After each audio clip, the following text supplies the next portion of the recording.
Votre émission Biso Congo, une émission qui parle de tout sauf de rien. Nous sommes comme ça dans tous les secteurs de la vie. Question pour nous de chercher où se trouve le bien-être du peuple congolais. Nous parlons politique, nous parlons économie, nous parlons éducation, mais aujourd'hui spécialement, nous allons parler agriculture. Il y a un ouvrage qui vient d'être mise à la disposition de tout le monde, qui s'intitule donc Vulgarisation agricole, théorie, évolution, situation et bilan en République démocratique du Congo. Un ouvrage écrit par une association de professeur Aoungé Mouya, accompagné donc du chercheur Luc Aluma Mwakodila. Nous avons eu le temps de lire ces livres et nous sommes là pour vous donner donc le compte rendu. Le professeur est absent peut-être aujourd'hui, il sera prochainement, mais aujourd'hui, nous avons le chercheur Luc Aluma ici sur le plateau. Très cher professeur scientifique, bonjour et bienvenue. Bonjour messieurs les journalistes, c'est avec un grand plaisir en tout cas de nous rencontrer. Je pense que des rencontres comme ça, ce n'est pas tous les jours. Et donc, c'est vraiment un motif de satisfaction pour nous autres parce que ce que vous avez fait, c'est pour nous déjà une gratitude, une marque de reconnaissance nationale. Donc, au nom de tous les autres, vous vous êtes intéressé, hein, vous avez entendu comme les autres qu'il y avait un nouveau ouvrage qui a fait son apparition. Et donc, vite fait, voyant le titre, vous êtes tombé sur la chose, et vous avez tout fait pour nous rencontrer parce que vous vous dites non, mais ça me concerne aussi. Et je pense que si tous on faisait comme vous l'avez fait, non, je pense que ce pays irait à bon train. Merci. Voilà, ce pays irait à bon train. C'est également ce travail que nous faisons aujourd'hui. Nous venons vous présenter ce livre. Le vernissage a déjà eu lieu. Alors, vous allez prendre encore connaissance au travers de ces numéros. Biso Congo vous présente donc la vulgarisation agricole. Le vernissage a eu lieu. Alors, est-ce que vous avez senti une sorte de retour auprès de ceux dont vous avez présenté ce livre? Jusque-là, je pense que c'est peut-être un peu trop tôt hein, de pouvoir porter un jugement hein, par rapport au retour hein, de gens, parce que c'est le 20, donc c'était le 28 décembre, hein, donc il y a quelques jours, pratiquement un mois aujourd'hui, et donc c'est vrai que pendant cette période-là, il y a beaucoup qui n'étaient peut-être pas au pays, d'autres dans les vacances, et d'autres n'étaient pas présents peut-être dans leur bureau. Mais en tout cas, nous avons lancé un appel général qui est allé de partout, c'est-à-dire commençant par ceux qui sont au gouvernement, parlement. Nous avons balayé presque toutes les institutions et bien sûr des organismes, et nous avons aussi intéressé des organismes nationaux comme internationaux à la chose. Et pourquoi pas, on a intégré aussi les acteurs de terrain, hein, toutes ces organisations, même informelles, mais qui sont dans l'agriculture. En tout cas, le rendez-vous était donc le 28 avec tout ce monde. Bien sûr que c'est pas tout le monde qui a rehaussé hein, sa présence, mais néanmoins, nous poursuivons. Donc maintenant, là, nous sommes dans l'étape de poursuivre la diffusion. Hein, je pense que après, nous ferons peut-être un point autour de la question pour savoir est-ce qu'il y a suffisamment de retours ou pas. Très bien. Alors, aujourd'hui, ce secteur de l'agriculture semble un tout petit peu négligé, ou soit mis de côté, voire seulement la répartition du budget lié à ce secteur est vraiment minime. Mais vous vous y attachez un intérêt. Alors, on veut savoir, quel constat avez-vous fait sur le terrain de ce secteur de l'agriculture pour prendre comme ça un si grand ouvrage qui s'intitule Vulgarisation agricole? Merci. L'agriculture, comme vous l'avez dit, c'est un secteur qui est victime en fait. Il faut peut-être parler en ces termes-là, parce que victime de quoi? C'est un secteur qui est victime de de sa faiblesse au départ. De sa faiblesse. Une faiblesse, disons, par rapport aux acteurs. Parce que les gens qui sont en train de s'adonner à l'agriculture, c'est pas des gens qui ont assez de moyens, déjà au départ, comme les autres. Et ce ne sont pas des gens non plus que vous retrouvez dans les institutions. Vous voyez, ils sont un peu cloisonnés dans ce qu'ils font. Et c'est ce qui fait que, voilà, c'est un secteur qui devient victime, hein, de par son essence, hein, de par sa pratique. Alors, ça fait que il n'y a pas d'interlocuteur, il n'y a pas de gens capables de plaider pour ce secteur-là. Et vous verrez que tous les plaidoyers aujourd'hui vont toujours vers le secteur minier, vers, voyez, essayer de toucher, ne fût-ce que le code minier, c'est le monde entier qui vous tombe dessus. Vous voyez? Okay. Alors, il y a cette injustice-là. Hein, malheureusement, les pouvoirs publics ne voient pas. Or, les pouvoirs publics congolais devraient comprendre que pour consolider son économie, pour rendre efficace ce qu'ils appellent les cadres macroéconomiques, mais vous ne pouvez pas négliger le secteur agricole. C'est le secteur le plus important parce que c'est celui-là qui sera comme un socle. Voilà. Donc, toute l'économie viendra se baser sur ce secteur-là. Donc, une économie qui se base sur autre chose, excusez-moi, c'est pas de l'économie, ça. Même s'il y a des gens qui vont s'amuser à donner des chiffres ou à défendre l'indéfendable, parce que nous savons que chez nous, ici, c'est un peu ça la recette de tous les scientifiques, hein, et qui rentrent dans les institutions. Donc, ils font tout pour faire régler d'où aux décideurs ou au président de la République en avançant des histoires vraiment bidons, hein, des histoires qui ne corroborent vraiment en rien à une économie.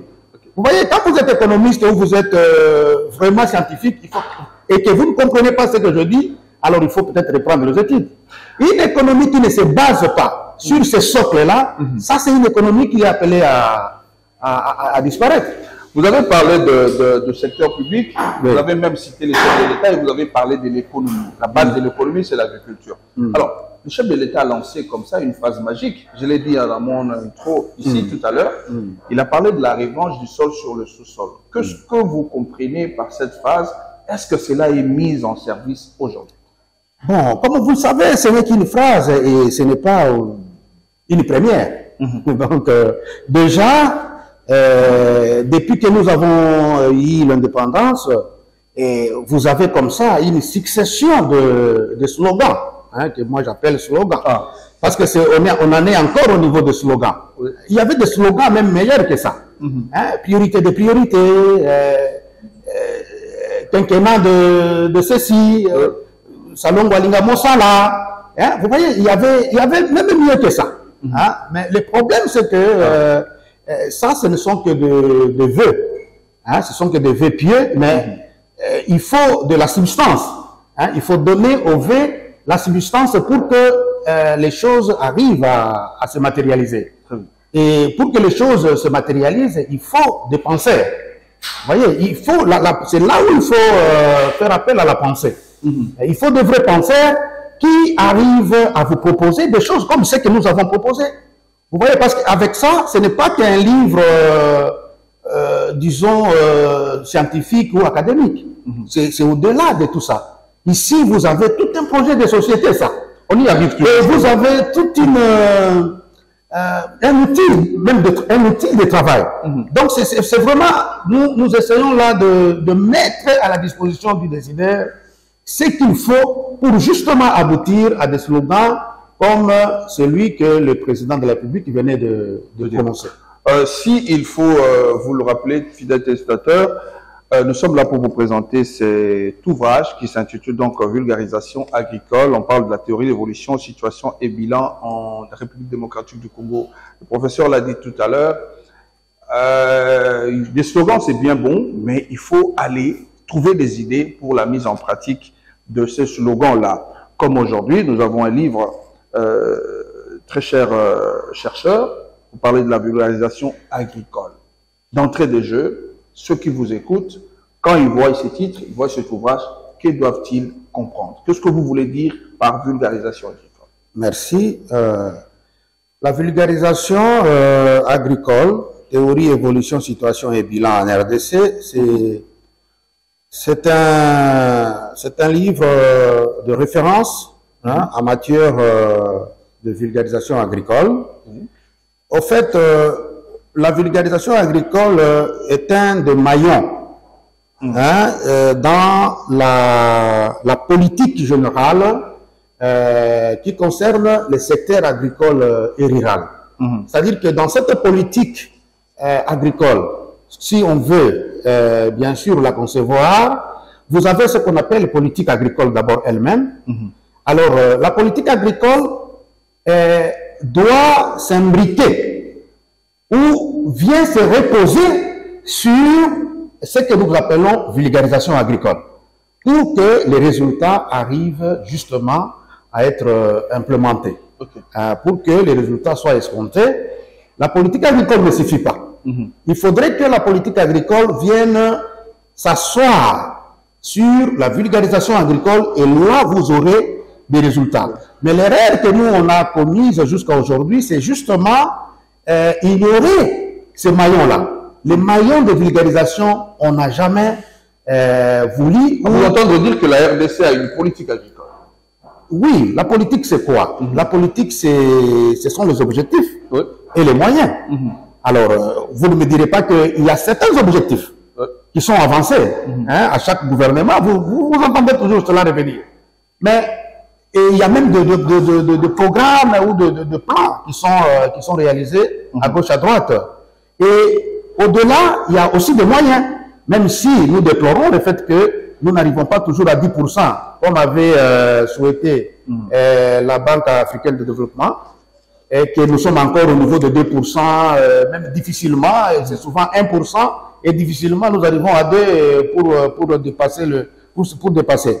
Et donc, là, mais il y a quand même des moyens. Donc, les peu de moyens qui sont mis en exergue, avec les objectifs qui sont prononcés, oui, nous pouvons dire qu'effectivement, il y a politique agricole. Donc, il faut une vulgarisation. Voilà, il faut une vulgarisation pour que cela arrive à avoir des effets escomptés sur le terrain. C'est vrai que d'aucuns penseraient qu'en matière de développement, il faut des milliards. Non, pas nécessairement. Parce qu'il faut d'abord commencer avec ce que vous avez. C'est que même les 3% que nous sommes en mesure de dégager pour l'agriculture, même ces 1% là, on devrait quand même arriver à une sorte d'intelligence dans la redistribution de ce revenu-là. Vous voyez, donc malheureusement, notre pays, nous avons un problème, bien sûr, de redistribution du revenu. Et ce n'est pas seulement dans le secteur agricole, malheureusement, presque dans tous les secteurs. Vous sentez qu'il y a un grand tâtonnement. On fait des choses qu'il ne fallait pas. On va dans des histoires qui ne sont pas prioritaires. Et puis, donc, on est vraiment dans cette cacophonie qui fait qu'il y a cette faiblesse qui est un peu généralisée. Mais la politique agricole, elle est là. Il faut la vulgarisation agricole. Bien sûr, s'il y a des questions, nous pouvons entrer maintenant en profondeur. On va aller en profondeur tout à l'heure là. Vous avez parlé de la politique agricole, vous avez parlé de la vulgarisation pour atteindre des objectifs. Alors, qu'en pensez-vous d'un grand programme que nous avons eu, que tout le monde a eu à une certaine époque? On en parle jusqu'à aujourd'hui, c'est le projet Bukangalozo qui a parlé également de l'agriculture. Est-ce que vous voulez me dire que ce projet aujourd'hui, entre guillemets, on peut le dire qu'il a échoué? Mais je ne sais pas, votre avis en tant que chercheur, qu'est-ce que vous pensez de ce projet Bukangalozo si on fait mention à cette vulgarisation agricole? Évidemment. Merci bien.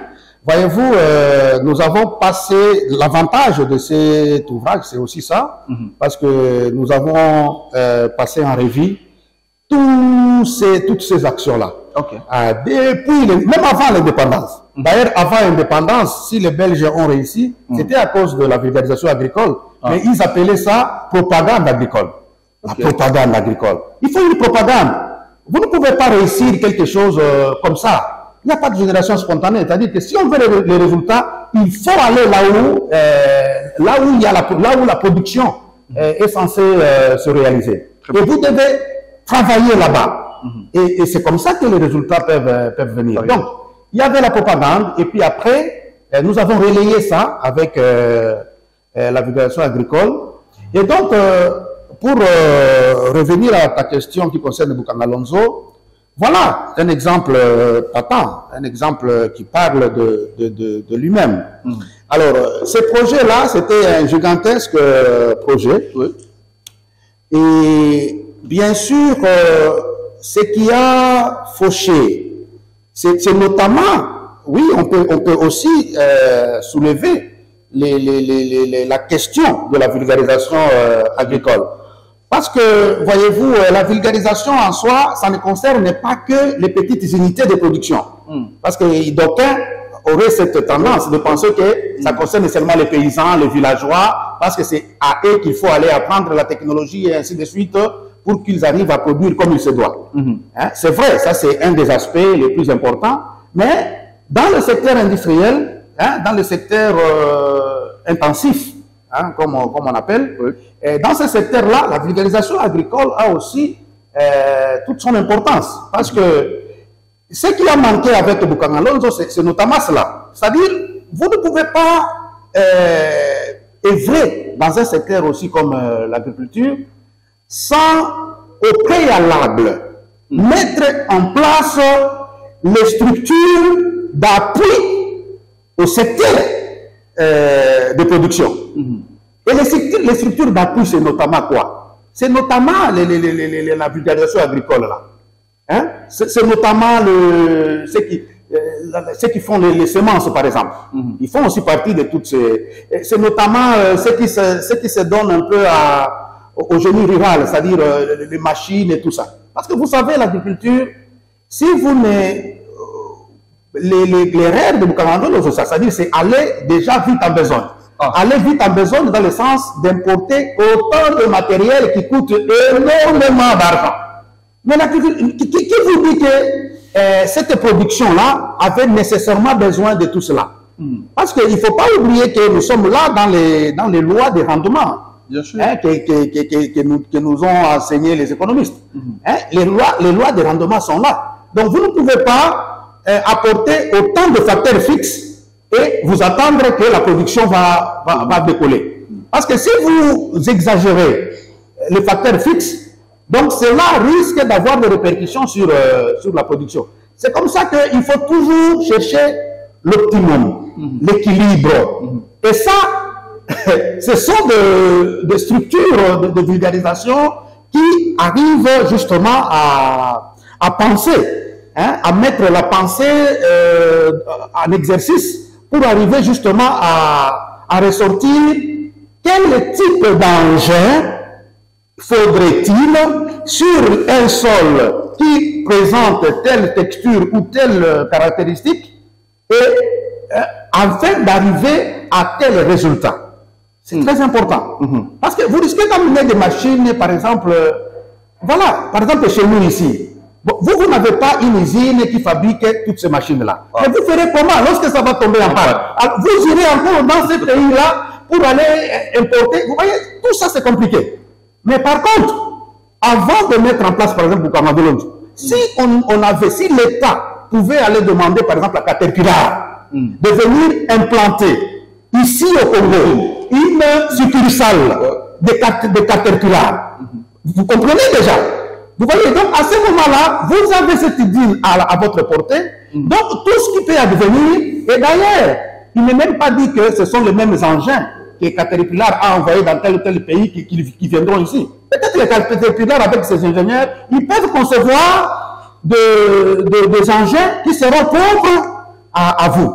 Donc c'est pour vous dire que l'agriculture que vous voyez, mon frère, il y a beaucoup de choses. Très bien. C'est scientifique, c'est professionnel, il faut faire attention. Il ne fait pas l'agriculture qui veut ou par sentiment ou par émotion, non. Donc il y a beaucoup de choses dont il faut tenir compte. Et un engin, c'est pas toujours une panacée. Vous voyez? Donc il faut... Pour aller de l'agriculture, c'est tout un monde. Voilà. Parce qu'il y a cette agriculture qui est industrielle, il y a aussi les paysans qui font, nous le connaissons dans les pépinières, tout ça. Absolument. Alors, la bonne question était à qui essentiellement est destiné cet ouvrage? Parce que ce sont des idées qui sont purement scientifiques. Alors, tout ce qui va dans ce secteur, ce sont des gens qui n'ont pas un certain niveau aussi. On est évolué, on sait ce qu'on est en train de dire. Alors, à qui spécialement est adressé cet ouvrage et quels sont les mécanismes pour que tout le monde puisse s'entraîner et mieux faire cette activité? Merci. En tout cas, je pense que c'est à tout ce monde-là. À tout ce monde qui, bien sûr, s'intéresse au secteur agricole. Ça commence par le président de la République lui-même. Déjà, tu as cité les slogans. Et le Premier ministre, le ministre de l'Agriculture, le ministre du développement rural, le ministre de Pêche et Élevage, le ministre de l'Économie, parce que c'est de l'économie dont on parle ici. Vous voyez, les ministres tous ces ministres, même des budgets, du plan, hein, et même des finances, parce qu'ils doivent comprendre l'importance de ceci. Et ça quitte l'exécutif, même les députés doivent absolument s'imprégner de cet ouvrage, parce que c'est un peu pour eux comme une boussole. Donc, ils vont se servir de ça pour mieux contrôler et pour mieux comprendre si les directions prises par l'exécutif sont vraiment en train d'aller dans le sens d'aider l'agriculture à se relever ou pas. Mais pour le savoir, mais vous devez avoir des outils. Donc, un député qui manque ça, je suis désolé pour lui. Vous voyez, donc il faut que les députés aient ça, et même dans les provinces, les gouverneurs et tout ce monde doivent avoir les organismes. Bon, oui, quand on a fait le vernissage, il y a eu de volonté dans la salle. Il y a certains organismes qui ont proposé que les livres soient traduits en langue nationale pour que cela puisse aussi bénéficier à tous les paysans où qu'ils se trouvent. Alors nous avons trouvé que ce n'était pas mauvais. Alors nous attendons voir avec les organismes qui vont être d'accord pour ça. Et même le gouvernement, pourquoi pas, ça sont des choses qu'il faut soutenir. Donc on peut prendre cette initiative de pouvoir mettre ça dans le langue. Eh bien, il faut financer pour qu'après nous puissions distribuer ça. Parce que les paysans, figurez-vous, ont besoin de ça pour justement se faire une idée sur leurs droits. Parce que nous avons aussi ce problème dans ces pays où les gens ne connaissent pas vraiment leurs droits et tout ça vis-à-vis de l'État.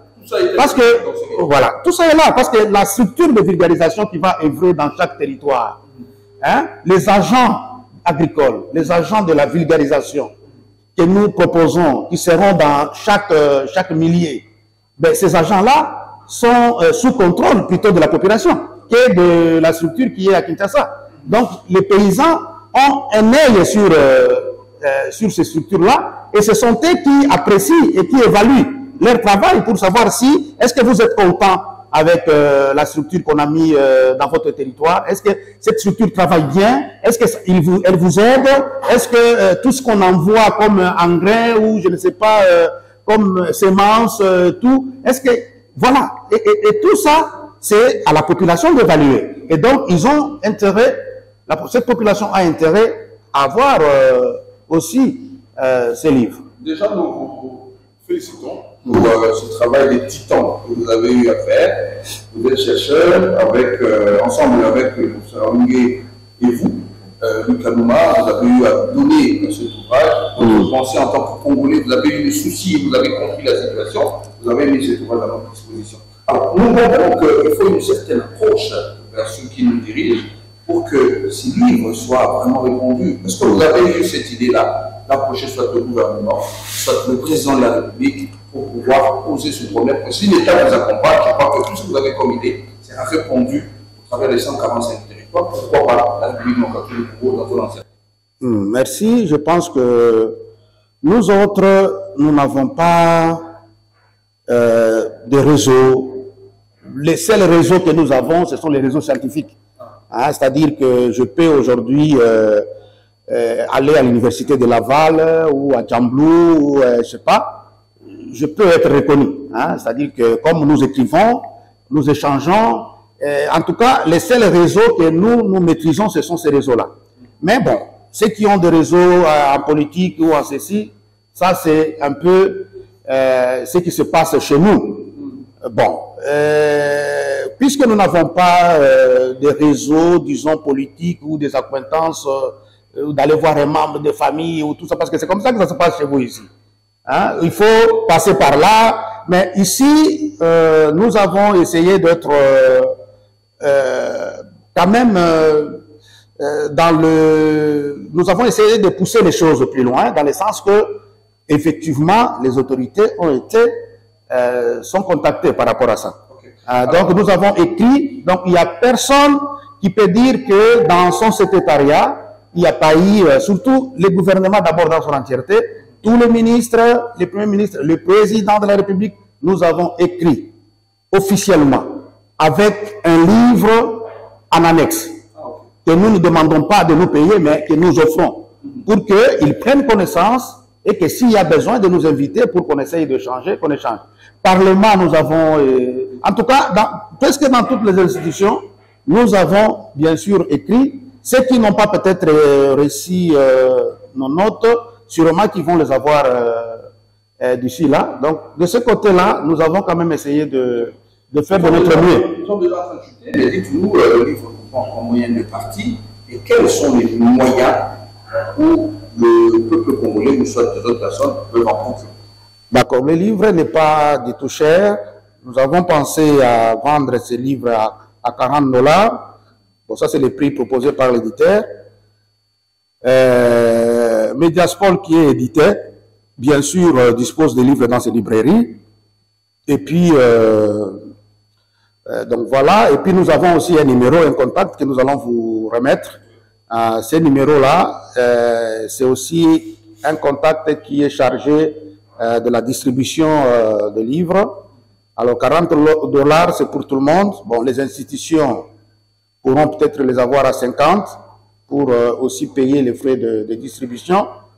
Et les étudiants, on a aussi pensé à eux, donc ils vont devoir obtenir le livre pratiquement à moitié prix, mais à condition d'appeler les numéros qui va être donné, et que par rapport à ces numéros-là, décliner l'identité complète et tout, et la personne va vérifier si cet étudiant-là est réel, et après, on pourra l'appeler pour venir prendre son ouvrage à moitié prix. Là, c'est pour ce qui est de la distribution. Et donc, mais pour les livres en soi, parce que vous avez dit comment il est structuré, les livres a 3 parties, et comporte 13 chapitres. Il y a 13 chapitres. Alors, dans la première partie, évidemment, nous avons épinglé la situation, donc la théorie sur la vulgarisation agricole. Et nous avons fourni un cadre théorique riche. Et voilà, donc nous avons montré c'est quoi la vulgarisation, quand est-ce qu'elle a commencé, elle consiste en quoi, et comment elle a été appliquée. Et donc là c'est déjà la deuxième partie. Donc nous entrons maintenant dans la RDC elle-même. Comment est-ce que nous avons appliqué cette vulgarisation-là? On en est où? Quel est le bilan en général? Et en troisième partie, bien sûr, c'est là que c'est quand même intéressant parce que nous avons traité des cas de figure. Parce que vous voyez des choses comme ça, le développement n'est pas que théorique. Vous voyez, c'est pas des écrits et tout ça. Il faut des études empiriques. Il faut des études de cas. C'est-à-dire qu'il faut des études de terrain. Et c'est ce qu'on a fait. On l'a fait sur 2 territoires. Le premier territoire, c'est Bolomba, vers l'Équateur. Et le deuxième, Et le deuxième, c'est qu'on ouvre le pays en matière, justement, de vulgarisation agricole. Donc, nous avons pris ces 2 territoires, nous avons diagnostiqué, nous sommes rentrés vraiment dans le détail, et jusqu'à ce que nous avons ressorti des éléments fondamentaux de vulgarisation agricole concernant ces territoires-là. Donc, tout est fait. Donc, c'est pour justement être extrapolé dans d'autres territoires, parce que mutatis mutandis, et comme nous ne pouvons pas traiter tous les 145 territoires, au moins par rapport à nos moyens personnels, nous avons pu réaliser cette étude pour les 2 territoires, ce qui est quand même majeur, parce que comme vous le savez, les études coûtent très très cher. Mais là, nous l'avons fait pour l'offrir vraiment bénévolement au pays, afin que on s'en inspire et que le pays puisse aller de l'avant. Je crois que ce sera ça notre joie. On va voir votre dernier peu tout à l'heure. On va juste signaler aux spectateurs que Le livre est en vente, comme le chercheur est en train de dire, régularisation agricole, vous allez sur le diaspora, vous allez trouver les livres. Et vous allez aussi par rapport au numéro, vous avez compris que le chercheur n'a pas donné le numéro. Vous avez là ces numéros qui affichent au bas de votre petit écran. Nous allons faciliter la tâche, on va vous donner un numéro approprié à travers ce numéro-là. Vous pouvez vous procurer donc de ce livre. Prenez connaissance, prenez le temps de lire.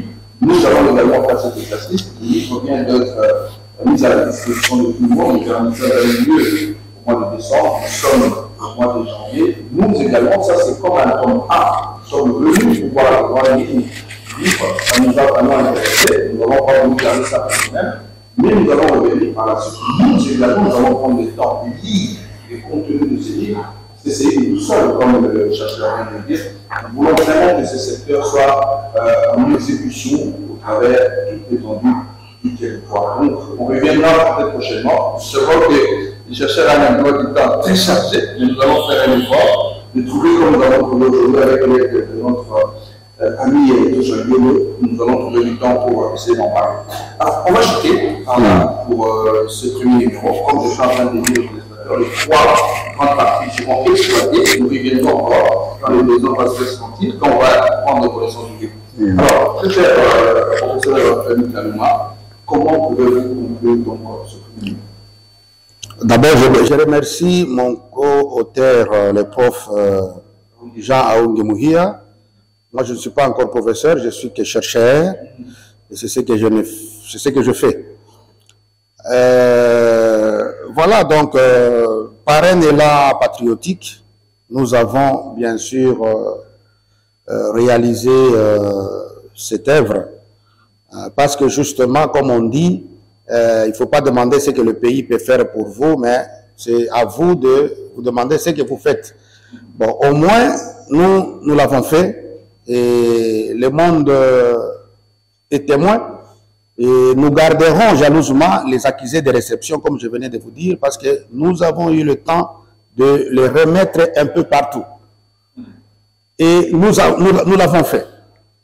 Et c'est une voie que nous sommes en train de montrer au monde, et surtout dans le monde dans lequel nous sommes, et que la voie, elle est là. Toute autre supputation, toute autre gymnastique intellectuelle que les gens sont en train de faire, c'est vraiment de la... c'est vraiment, comme on dit, aller à côté de l'enjeu. Alors, nous invitons les décideurs, nous invitons d'autres scientifiques, nous invitons tout le monde à regarder de très près, à regarder de très près cette publication ici.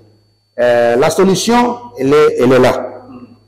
Et cette solution, comme nous l'avons dit, si on se concentrait à le mettre à l'œuvre, je pense que 5 ans, c'est beaucoup. Nous sommes à mesure, justement, de stabiliser nos milieux ruraux, parce que c'est à partir de cette stabilité que nous serons capables, justement, d'apporter le développement. Donc, le développement ne viendra jamais si le secteur agricole et rural n'atteint pas sa stabilité. Vous voyez? Donc, voilà, en gros, ce qu'on peut dire. Nous avons fait une revue de littérature et nous pouvons vous dire avec toute la certitude scientifique, ici, je me dis, nous avons peut-être seulement 1% de nous tromper. Et donc, en toute certitude, voilà le chemin. Le chemin, il est là. Ne vous trompez pas, parce que si nous continuons toujours à nous tromper, eh bien, c'est cette population que nous allons continuer à faire souffrir inutilement, alors que les solutions sont là. Merci. Voilà, République démocratique du Congo, un ouvrage écrit par une association de professeur Aounge Mouhia, accompagné donc du chercheur Luc Alouma Mwakodila. Nous avons eu le temps de lire ces livres et nous sommes là pour vous donner donc le compte rendu. Le professeur est absent peut-être aujourd'hui, il sera prochainement, mais aujourd'hui, nous avons le chercheur Luc Alouma ici sur le plateau et nous allons vous donner le compte rendu de ce livre.